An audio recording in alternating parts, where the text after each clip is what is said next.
रास्तों पर हो जहाँ पर कपास की खेती होती है। धूप तेज है और चारों तरफ खामोशी छाई है, पर इसी खामोशी के पीछे एक ऐसी चीख छुपी है जिसे महाराष्ट्र ने पिछले कुछ हफ्तों में सुनी है। हम अक्सर कहते हैं कि इंसान की कोई कीमत नहीं होती, लेकिन चंद्रपुर के ब्लैक मार्केट में एक इंसान की कीमत सिर्फ कुछ 1 लाख रुपए में तय की गई थी। जनवरी 2026, नए साल की शुरुआत, पर विदर्भ के कई किसानों के लिए ये एक बहुत ही पुराने कर्ज की दास्तां लेकर आया। एक ऐसा इंटरनेशनल ऑर्गन रैकेट जो यहाँ के खेत खलिहानों से शुरू होकर इजिप्ट के कायरो और चाइना के क्वांजू शहरों तक जा पहुंचा। आप देख रहे हैं आउट ऑफ फोकस डायरीज। आज हम बात करेंगे एक ऐसी सच्चाई के बारे में जो हेडलाइंस में तो आई, लेकिन उसकी गहराई इतनी है कि आपका दिल बैठ जाएगा। ये कोई क्राइम स्टोरी नहीं है, ये एक सिस्टम का फेलियर है, एक बाप की मजबूरी है और एक ऐसे डॉक्टर का लालच है जिसने मसीहा का चोला ओढ़कर मौत का सौदा किया।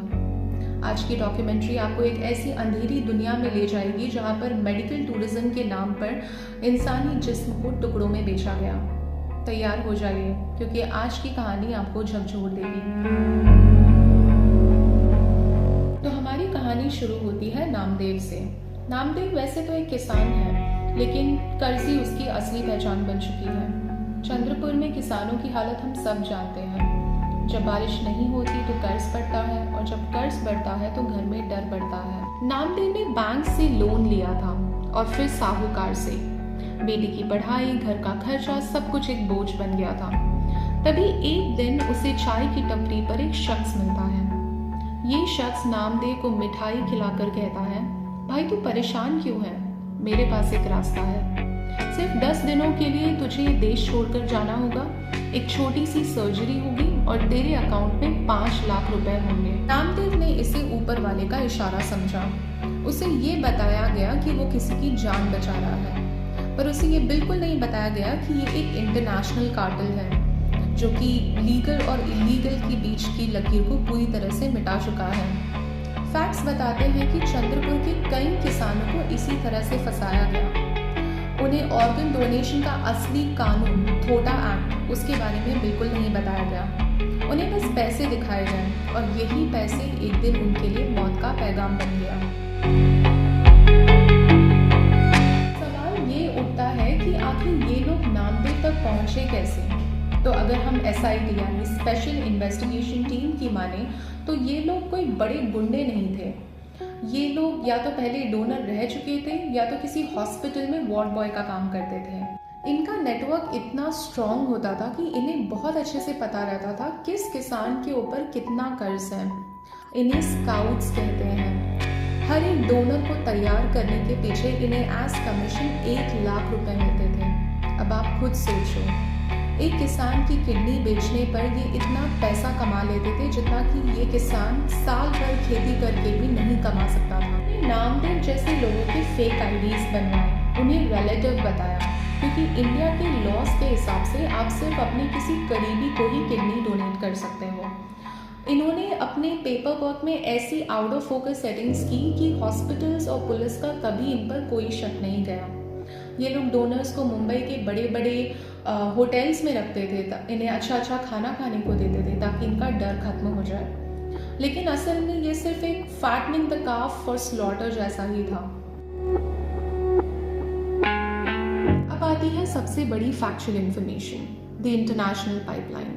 इंडिया में लॉस सख्त हो रहे थे, इसलिए इस रैकेट ने अपना रास्ता बदल लिया। डोनर्स को इजिप्ट और चाइना भेजा जाने लगा।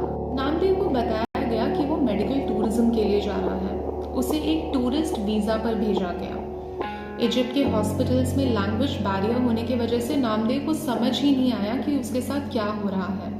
सर्जरी हुई, उसे कमरे में बंद रखा गया और 5 दिन बाद इंडिया वापस भेज दिया गया। वापस आने पर नामदेव को 1.5 लाख रुपए मिले। जब उसने पूछा कि उसके बाकी के 3.5 लाख रुपए कहाँ हैं तो उसे धमकाया गया। उसे ये कहा गया कि उसने इलीगल काम किया है, मुंह खोला तो जेल जाओगे। ये एक क्लासिक पैटर्न था।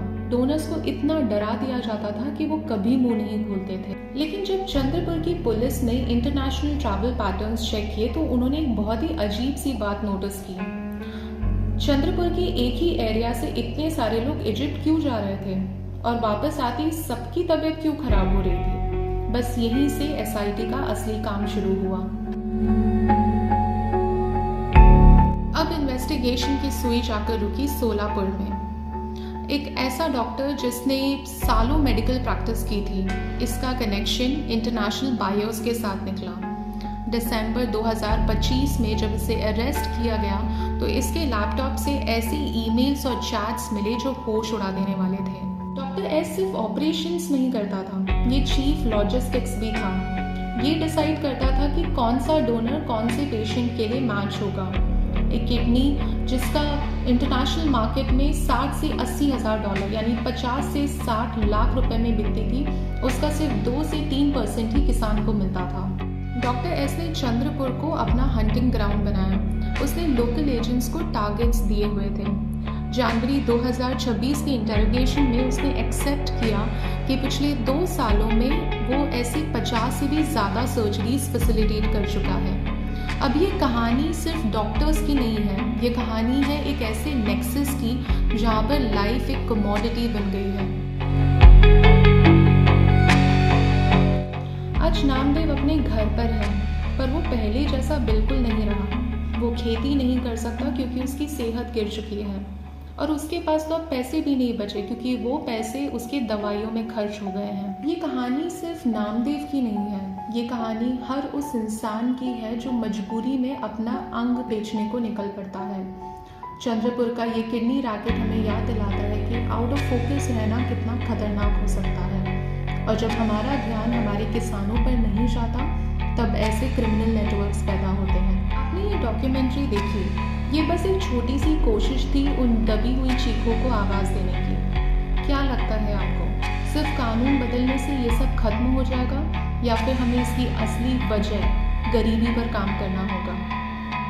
कमेंट्स में अपनी राय बताएं क्योंकि मैं आपके हर एक कमेंट को पर्सनली पढ़ती हूँ, और अगर आप चाहते हैं कि ये फैक्चुअल इन्फॉर्मेशन और लोगों तक पहुँचे तो इस वीडियो को शेयर करें। और हाँ, ऐसे ही डीप इन्वेस्टिगेटिव स्टोरीज़ के लिए आउट ऑफ फोकस डायरीज को सब्सक्राइब करें और बेल आइकन दबाएं, क्योंकि हम वो फोकस लाते हैं जो दुनिया अक्सर छुपा देती है। मिलते हैं अगली वीडियो में, तब तक अपना और अपने आसपास के लोगों का ख्याल रखें और किसी भी ईजी मनी के जाल में ना फंसें। Stay focus, stay safe. जय हिंद।